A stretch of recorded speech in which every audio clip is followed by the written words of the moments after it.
आदरणीय अभिभावकों और प्रिय विद्यार्थियों, सुप्रभात। आज का सुविचार, जीवन लंबा नहीं बल्कि बड़ा और महान होना चाहिए।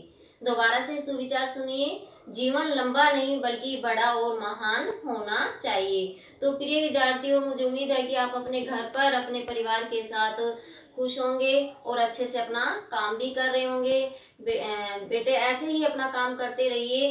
तो आज हम अपना हिंदी विषय का जो अध्याय 7 है, क्या निराश हुआ जाए, इसके लेखक हैं हजारी प्रसाद द्विवेदी। तो इसका अभ्यास कार्य करेंगे। तो इसका अभ्यास कार्य करने से पहले मैं कुछ इसके बारे में बता देती हूँ कि आपको फिर से याद दिला देना चाहती हूँ कि इस पाठ में किसका वर्णन किया गया है। इस पाठ में समाज की वर्तमान स्थिति का वर्णन किया गया है और लेखक भी पाठकों को यह बताना चाहता है या यह उजागर करना चाहता है कि आज का जो माहौल है, किस प्रकार का माहौल है, किस प्रकार की स्थिति है। जैसे कि आजकल के न्यूज में आप देखते हो बहुत ज्यादा चोरी डकैती तस्करी, इस तरह के भ्रष्टाचार के न्यूज ही छपे रहते हैं। जहाँ देखो, जिस भी न्यूज़पेपर को उठाकर देखोगे, सभी में ये सब चीजें सबसे पहले ही पृष्ठ पर मिलती है। तो ये बहुत ज्यादा फैला हुआ है वर्तमान स्थिति में। तो इसी के बारे में कवि कह रहा है कि इस सब को जानकर, इस सब को देखकर क्या निराश हुआ जाए? नहीं, लेखक का यही मानना है कि नहीं, अभी भी कुछ ऐसे व्यक्ति है जो अकारण ही हमारी मदद कर देते हैं। जैसे कि लेखक के साथ भी एक घटना घटी थी, वो भी आपको बताऊंगी। अभी पहले एक और बता देती हूँ। लेखक कहता है कि उनका मानना है कि उनको किसी एक बड़े व्यक्ति ने ये भी कहा था कि जो इस आज के जमाने में जो कुछ नहीं कर रहा है वही सबसे अच्छा व्यक्ति माना जाता है। क्यों माना जाता है? क्योंकि आजकल जो जितने ऊंचे पद पर होता है ना, उसी का ज्यादा दोष निकाला जाता है। उसके हर काम में उसके गुण को नहीं देखते हैं बल्कि दोष को ज्यादा देखते हैं। तो दोषों का ज्यादा पर्दाफाश करते हैं आजकल लोग। ये अच्छी गलत बात नहीं कि दोषों का पर्दाफाश न करें, लेकिन कम से कम उनके गुणों का भी उजागर करना बहुत जरूरी होता है साथ में। तो एक और इसमें लेखक ने अपने जो दो घटना उनके साथ घटी थी। एक पहली घटना यही थी कि जब है रेलगाड़ी के लिए टिकट ले रहा था, तो उसने गलती से 100 रुपए, 10 रुपए देने थे और गलती से 100 रुपए दे दिए। तो 100 रुपए दे दिए तो उस समय नहीं तो उसने टिकट बाबू ने ध्यान दिया और नहीं उसने ध्यान दिया। जैसे ही वो अपने सेकंड क्लास के डब्बे में बैठ गया था, तो वह उसने देखा कि धीरे धीरे वह उस डब्बे को चेक करता हुआ, देखता हुआ, चेहरे को पहचानता हुआ आया उसके पास और उसको जो रुपए वापस करने थे, 90 रुपए वापस करने थे, उसके हाथ में विनम्रता पूर्वक से रख दिया। तो उसने देखा कि ये उसने कहा कि मुझसे भी बड़ी भूल हो गई है और आपसे भी बड़ी भूल हो गई है। हमने देखा नहीं, आपको 10 रुपए देने थे और आपने 10 रुपए की जगह 100 रुपए का नोट दे दिया और मैंने भी उस समय नहीं देखा। तो हम ये नहीं कह सकते कि आप भी अभी भी ईमानदारी है लोगों में, अभी भी ये चीज है लोगों में, अभी सब कुछ लुप्त नहीं हुआ है। और ऐसे ही दूसरी घटना में जब लेखक सफर कर रहा था बस में अपने परिवार के साथ, तो उस समय क्या है कि जो जिस गाड़ी में वो सवार हुए थे, वो जो बस थी वो मतलब अच्छे से नहीं चल रही थी, रुकती हुई चल रही थी। तो रुकती हुई चल रही थी तो जब है जैसे ही उनका जो जाने का स्थान था, गंतव्य मतलब पहुंचने का स्थान था, उससे 8 या 7 किलोमीटर दूरी पर ही वह रुक गई थी, खराब हो गई थी। तो जैसे वह खराब हुई तो वो बस का जो कंडक्टर था वो उतर कर सीधे साइकिल लेकर दूसरी बस लाने के लिए चला जाता है। लेकिन लोगों को यह सब मालूम नहीं होता है। उस समय लोग गलत ही सोचते हैं। तो यात्री जो भी बैठे होते हैं वो यही बातें बनाते हैं, पता नहीं यह जो सुनसान जगह पे बस रोकी रोकी है इन्होंने, और कुछ यहाँ पे ऐसे कल ऐसे न्यूज आई थी, यहाँ पे ये चोरी की गई थी, यहाँ लूटा गया था, इस तरह से वो सब बातें बनाते हैं।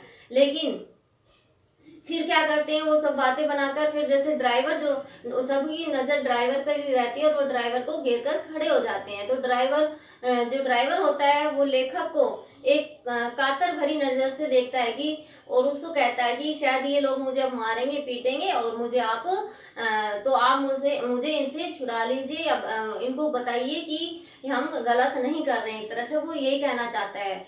लेकिन क्या है कि जब वह समझाता है तो यात्री उन लेखक को ही कहता है कि आप इनकी बातों में मत आइए, ये झूठ बोल रहे हैं। तो जैसे ही थोड़ी देर होती है तो जब देखते हैं कि 1 घंटा या मतलब कुछ देर टाइम हो जाता है, तो वो जो कंडक्टर उतर कर गया था दूसरी बस लेकर आ रहा है, उसमें बैठकर आ रहा है। तो सभी यात्री देखते हैं और साथ में जब उसके बच्चे भी जो लेखक है उसके बच्चे प्यासे थे और प्यास के मारे वह रो रहे थे या बोल रहे थे पानी के लिए कह रहे थे, तो लेखक ने वहां से ये पानी भी लिया और दूध भी लिया साथ में। सॉरी, लेखक ने नहीं, जो कंडक्टर था बस लेकर आया था उसने दूध भी लिया और पानी भी लिया साथ में और बस को लेकर आए। तो सभी ने देखा तो सभी आश्चर्यचकित हो गए और उस बस में चढ़ गए और फिर बाद में सभी उसको, ड्राइवर और कंडक्टर को धन्यवाद कहने लगे। तो इस प्रकार की हमारी ये जो घटना थी लेखक के साथ जो घटी थी, ये घटना थी एक तरह से लेखक की। और इसी में लेखक ने बताया गया है कि आज भी लोगों में एक ईमानदारी की भावना है। ये लोगों को मतलब अकारण ही दूसरों की सहायता कर देना, वो क्या है, एक तरह से ईमानदार, एक तरह से ईमानदारी ही कहेंगे। एक तरह से उनके जीवन के मूल्य गुण, जो जीवन के मुख्य गुण है वो ही उनमें से एक है उनका। तो अब जो हम कर रहे हैं, अब हमारा जो पहला प्रश्न है देखिए, उसका उत्तर देखिए। पहले लेखक ने स्वीकार किया है कि लोगों ने उन्हें भी धोखा दिया है, फिर भी वह निराश नहीं है। आपके विचार से इस बात का क्या कारण हो सकता है? तो प्रश्न समझ में आ गया होगा कि लेखक ने स्वीकार किया है कि लोगों ने उन्हें भी धोखा दिया है, फिर भी वह निराश नहीं है। आपके विचार से इस बात का क्या कारण हो सकता है? तो आइए अब उत्तर पढ़ेंगे। लेखक का मानना है कि लोगों में मनुष्यता पूरी तरह समाप्त नहीं हुई है। लोग आज भी अकारण एक दूसरे की सहायता करते हैं, जैसे कि लेखक और अन्य यात्रियों की बस के ड्राइवर ने की थी। और दुनिया में सच्चाई और ईमानदारी अभी भी बनी हुई है, इसलिए लेखक पूरी तरह निराश नहीं है। तो लेखक का यही मानना है कि अभी हमें पूरी तरह निराश नहीं होना चाहिए, अभी भी हमारे देश में सच्चाई और ईमानदारी की भावना है लोगों में। तो दोषों का पर्दाफाश करना कब बुरा रूप ले सकता है? प्रश्न हमारा सेकंड है, दोषों का पर्दाफाश करना कब बुरा रूप ले सकता है? जब हम एक व्यक्ति के दोषी निकालते रहेंगे और उनको छिपा लेंगे, हम एक तरह से दोषों का ही अपना कर्तव्य समझ लेंगे, तो वो उस समय वो बुरा ही होगा। तो देखिए उत्तर जा रही है एक तरह से, दोषों का पर्दाफाश करना बुरी बात नहीं है, लेकिन जब किसी के आचरण के गलत पक्ष को उजागर करके उसमें रस लिया जाता है। समझ में आ रहा है ना बेटे?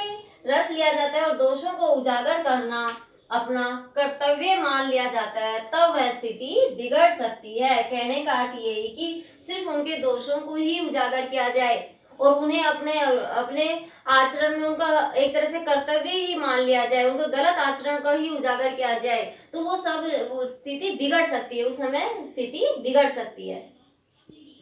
आजकल के बहुत से समाचार पत्र या समाचार चैनल दोषों का पर्दाफाश कर रहे हैं। इस प्रकार समाचारों और कार्यक्रमों की सार्थकता पर तर्क सहित विचार लिखिए। तो ये तो सभी है अपने चैनल को मतलब ज्यादा बढ़ावा देने के लिए, ज्यादा उसकी प्रगति करने के लिए ये सब करते ही हैं। हर कोई व्यक्ति चाहता है कि हमारी चीज आगे बढ़े। तो इसमें इसी का यही देखिए उत्तर देखिए आगे।